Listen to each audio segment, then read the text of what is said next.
Coucou, c'est Alban Coucou, c'est Alexia, et bienvenue dans notre nouvelle vie. en camping-car.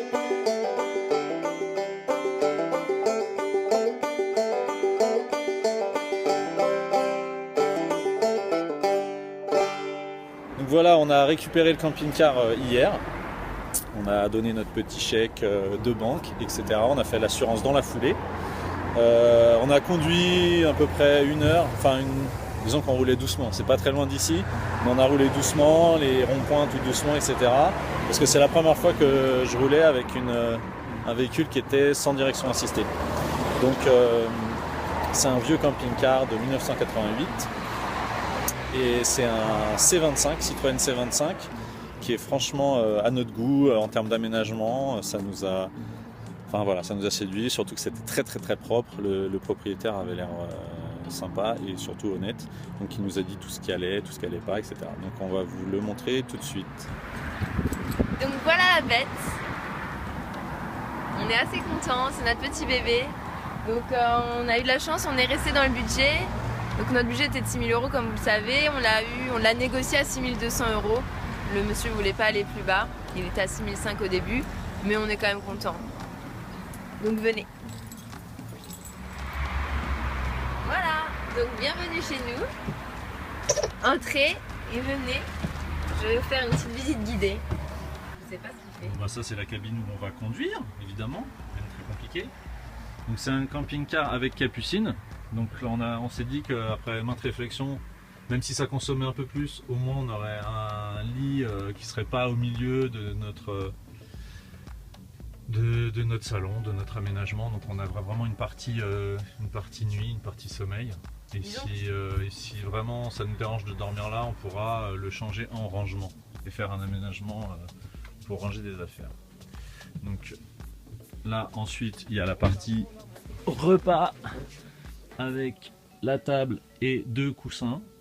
En fait ce camping-car il est fait je crois pour 5 personnes, mais vu qu'on est que 2, ça nous fait de la marge. Là on a un bel endroit pour manger avec pas mal de placards. On a quand même été assez agréablement surpris en termes de nombre de rangements.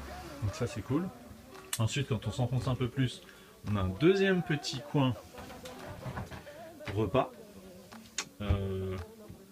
ou bureau. Et je pense qu'on va transformer ce petit coin en petit coin bureau pour qu'on va devoir travailler ou moi faire ma musique. Tac, encore des rangements qui sont à peu près équivalents à ceux d'à côté.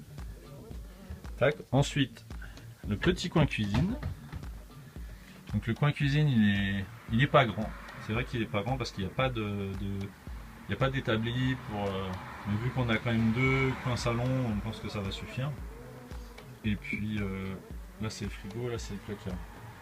Donc en fait on a déjà commencé à préparer les petits travaux.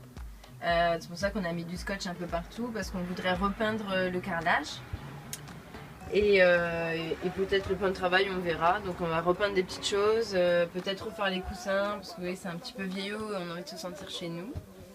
Là dans la salle de bain on va repeindre aussi, et en fait comme il y avait des petites fissures sur le mur et dans le bac à douche, on a préféré mettre un colmateur pour les reboucher en prévention. Il n'y avait pas d'infiltration mais c'était pour prévenir.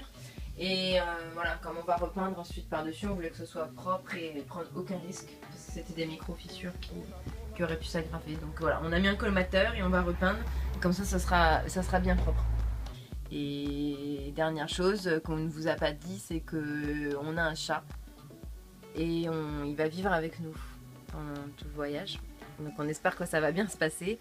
Voilà, donc j'avais pas le choix que de l'emmener puisque personne d'autre pouvait me le garder. Donc voilà, il fera partie de l'aventure. Donc le système électrique il est relativement simple, mais il ressemble beaucoup à ceux qui se font encore actuellement.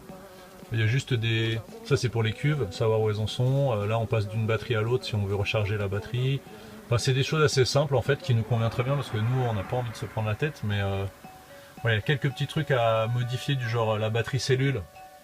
La batterie cellule qui est sous le siège là, c'est une batterie qui a été changée. Il a mis une batterie standard et ça va pas du tout, ça tient pas à la charge. Il faut vraiment qu'on achète une batterie à décharge lente. Puis Et puis peut-être installer un panneau solaire, ça on va voir en fonction de ce qu'on a envie d'investir. Ça c'est le frigo, un Trimix, donc il fonctionne avec les trois énergies, soit le 220, soit la batterie, soit le gaz. Voilà, tout simple, ça c'est une gazinière, donc là il y a une bouteille de gaz derrière. Ce qui est pas mal sur ce camping-car, c'est qu'il y a quand même 2 grosses cuves de 100 litres, donc on est tranquille au niveau de l'eau. Par contre, il n'y a qu'une seule bouteille de gaz, mais bon, faut anticiper quoi. Voilà, c'est anodin, mais c'est notre premier repas, notre casse-dalle dans ce camping-car. On va prendre des forces pour repeindre la salle de bain et faire quelques aménagements encore aujourd'hui. Le conseil du jour. Alors le conseil du jour, pour acheter un camping-car, ce serait d'être bien entouré. Si vous avez des amis qui s'y connaissent en camping-car, ce serait l'idéal, ou en mécanique. Et sinon, vous avez pas mal de forums ou de sites internet intéressants. Nous, par exemple, on était totalement novices. On avait un ami qui s'y connaissait un petit peu en mécanique qui nous a montré 2-3 choses pour qu'on puisse être autonome lors des visites. Et ensuite, par nous-mêmes, on s'est beaucoup renseigné sur les forums. Et parce que c'est quand même compliqué d'acheter un camping-car. Il faut déjà connaître un peu la mécanique. Et au niveau de la cellule, il y a énormément de choses à vérifier, à contrôler. Donc voilà, donc renseignez-vous en amont. Bon bah voilà, on a fini le tour du camping-car pour la première fois. On vous montrera avec les modifications. À bientôt. Bisous, Ciao. bye bye.